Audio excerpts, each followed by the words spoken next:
A contraofensiva russa na região de Kursk está em andamento, e o cenário de batalha se intensifica. Após mais de um mês desde a incursão inicial das forças ucranianas na região russa, Moscou iniciou uma contraofensiva para tentar retomar os territórios que foram perdidos. A área em disputa abrange centenas de quilômetros quadrados e inclui diversas localidades de importância estratégica. Embora os resultados exatos ainda não estejam totalmente claros, sinais indicam que a Rússia está empreendendo esforços sérios para repelir as forças ucranianas e reverter o controle sobre as áreas ocupadas. O Ministério da Defesa russo, MOD, informou que as unidades do norte do exército russo conseguiram retomar o controle de 10 assentamentos em apenas 2 dias, localizados na área ao redor da cidade de Snagost. Essa região está situada no flanco ocidental da ofensiva ucraniana e é considerada de grande importância estratégica.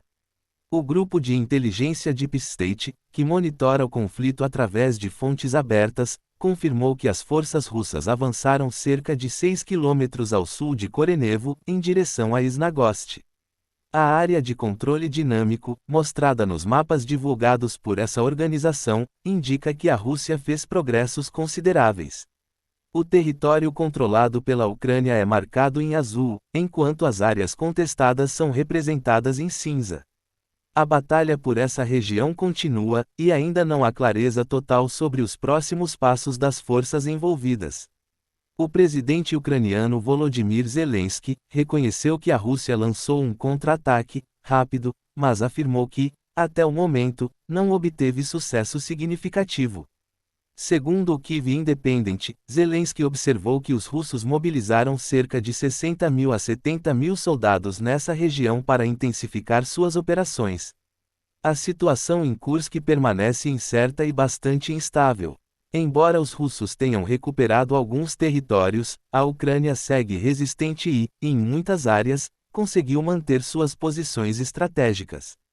Um oficial ucraniano relatou à BBC que a batalha em curso é extremamente árdua e que a situação não favorece as tropas ucranianas neste momento. Isso reflete a intensidade dos combates, que se desenrolam em uma região altamente contestada, onde os dois lados estão utilizando equipamentos pesados e recursos militares de ponta. Inicialmente, a defesa de Kursk pelas forças russas era frágil, o que permitiu à Ucrânia capturar mais 1.300 quilômetros quadrados de território. No entanto, com o agravamento da situação, Moscou começou a transferir mais tropas e equipamentos para a região. Com o reforço das tropas, a Rússia intensificou seus ataques aéreos e aumentou a intensidade das operações no solo. O cenário de combate tornou-se feroz, transformando-se em uma completa contraofensiva. Mesmo assim, de acordo com o Instituto para o Estudo da Guerra, ISW, os russos obtiveram apenas ganhos marginais, o que sugere que as forças ucranianas ainda estão resistindo em várias frentes. Além das operações terrestres, a Rússia tem tentado construir pontes flutuantes sobre rios da região para facilitar a movimentação de suas tropas. Ao mesmo tempo, pequenas unidades ucranianas, compostas por tropas e veículos blindados, estão avançando em direção ao oeste, aproximando-se das linhas russas. Fontes russas relataram que a situação operacional e de combate continua desafiadora. No dia 12 de setembro, por exemplo, um avanço ucraniano foi contido na área de Novi Put, uma vila estratégica. O ataque, que envolveu tanques e veículos blindados, foi repelido pelas forças russas. Contudo, os ucranianos continuam cavando trincheiras perto da cidade de Veseloi, a cerca de 19 quilômetros a oeste do território ucraniano em Kursk. De acordo com o canal Russian Senior Border Guard no Telegram, a Ucrânia está destruindo ativamente os drones russos na área, dificultando o reconhecimento e o ajuste da artilharia inimiga. Os guardas de fronteira russos, juntamente com unidades do Ministério da Defesa, seguem defendendo as posições e repelindo os ataques inimigos, que se mostram cada vez mais intensos. A incursão ucraniana na região de Kursk foi em grande parte uma manobra estratégica para desviar as forças russas do leste da Ucrânia, onde as tropas russas estavam a poucos quilômetros de capturar cidades importantes. Essa tática, no entanto, não impediu o avanço russo, embora tenha reduzido o ritmo das operações no leste. A Ucrânia, por sua vez, reforçou suas defesas e consolidou suas posições, evitando maiores perdas. Antes mesmo do início da contraofensiva russa, a situação em Kursk já era difícil. Soldados ucranianos relataram que, semanas antes da operação, as taxas de baixas já eram comparáveis às das frentes mais violentas do conflito. O cenário piorou com o passar do tempo, e alguns soldados chegaram a questionar a decisão de continuar com a invasão em um momento em que as forças ucranianas estavam lutando para manter o controle de cidades e vilarejos no leste do país. Zelensky, por sua vez, reiterou que a Ucrânia busca a paz, mas apenas quando estiver em uma posição de vitória, e não de derrota. Ele enfatizou que o governo ucraniano está comprometido com a resistência, e que suas tropas estão preparadas para enfrentar os desafios, mesmo diante do aumento das baixas e da destruição de equipamentos.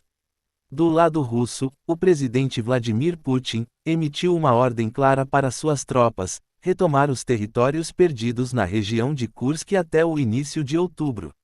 Essa meta apresenta desafios significativos, considerando a resistência ucraniana e a dificuldade de manter ganhos territoriais em um conflito tão acirrado. Zelensky, por outro lado, afirmou que não pretende se retirar rapidamente de Kursk e que continuará enviando suas melhores tropas e equipamentos para reforçar a frente de batalha. Isso, mesmo quando outras partes da Ucrânia, especialmente no leste, estão sob forte pressão do avanço russo. Os próximos dias serão decisivos para determinar o sucesso ou fracasso dessa incursão. Tanto a Ucrânia quanto a Rússia estão mobilizando esforços consideráveis, e o resultado dessa batalha poderá influenciar o curso do conflito em geral. Enquanto as batalhas continuam em Kursk, a situação no leste da Ucrânia também se mostra crítica. As forças russas continuam avançando em direção à cidade de Pokrovsk, um centro logístico vital para a região. Essa cidade é cortada por importantes estradas e uma linha ferroviária estratégica, o que a torna um alvo prioritário para as tropas russas. Nos últimos dias, as tropas russas capturaram a vila de Lizivka, que está localizada a cerca de 10 quilômetros de Pokrovsk. O ritmo do avanço, no entanto, parece ter diminuído, à medida que as forças ucranianas reforçam suas posições defensivas. A situação em Pokrovsk é tão grave, que o governador da região de Donetsk pediu que os civis remanescentes evacuem a área. A cidade está sob constante ataque, e as tropas ucranianas estão enfrentando uma ofensiva russa que varia entre unidades bem treinadas e outras compostas por soldados mal preparados e mal equipados, tornando o cenário ainda mais caótico. A batalha pela região leste da Ucrânia, especialmente em Donetsk, continua sendo um ponto focal, onde ambos os lados estão comprometidos em obter avanços estratégicos importantes. Com o desenrolar dos eventos, é provável que mais detalhes sobre a evolução do conflito em Kursk e Pokrovsk venham à tona, oferecendo uma visão mais clara sobre o futuro dessa guerra. E assim concluímos este vídeo. Se você ainda não está inscrito no canal, inscreva-se agora para não perder nenhuma atualização do Notícia Militar. Até o próximo vídeo.